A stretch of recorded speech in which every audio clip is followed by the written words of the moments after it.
दरवाजा नहीं खुला, क्योंकि उस औरत ने बाहर से दरवाजा बंद कर दिया था। उसे पता चल चुका था कि उस औरत ने जानबूझकर उसे बाथरूम में बंद कर दिया है।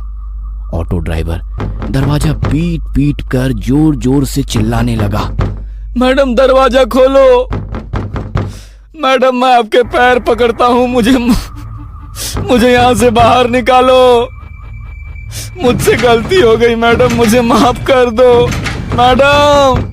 वो भीख मांग रहा था, लेकिन बाथरूम के बाहर से कोई जवाब नहीं आया। बाथरूम के बाहर सन्नाटा फैल गया। आखिरकार दरवाजा पीट पीट कर उसके हाथ दुखने लगे और उसने दरवाजा पीटना बंद कर दिया। उसने उसकी दाईं ओर देखा, वैसे ही उसे बाथटब में लगा लाशों का ढेर दिखाई दिया।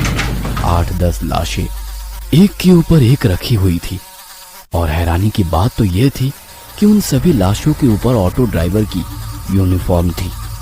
इसका मतलब ये था कि वे सभी लाशें ऑटो ड्राइवर की थी। उसने अपने कपड़ों को देखा तो उसने भी वैसे ही यूनिफॉर्म पहन रखी थी। बाथटब के बगल में मोबाइलों का ढेर पड़ा हुआ था। ऑटो ड्राइवर ने उसकी जेब से मोबाइल निकाला और वो फिर एक बार चौंक गया, क्योंकि बिल्कुल वैसे ही मोबाइल का ढेर था। वो समझ गया कि उसे धोखे से फंसाया गया है।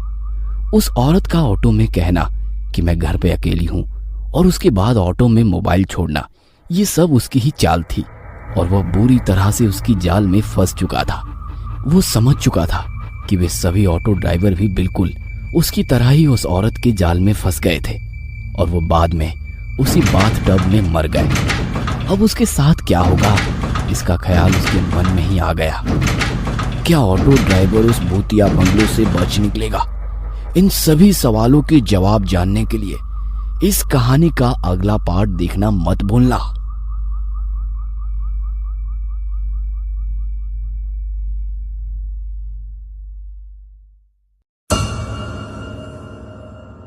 ये कहानी आपको अच्छी लगी हो तो हमें सब्सक्राइब करें, हमारा इंस्टाग्राम और फेसबुक पेज जरूर फॉलो करें। अगर आपके पास ऐसी ही कोई कहानी हो तो हमें कमेंट बॉक्स में भेजें। हम कोशिश करेंगे कि अगली एनिमेटेड स्टोरी आपकी होगी।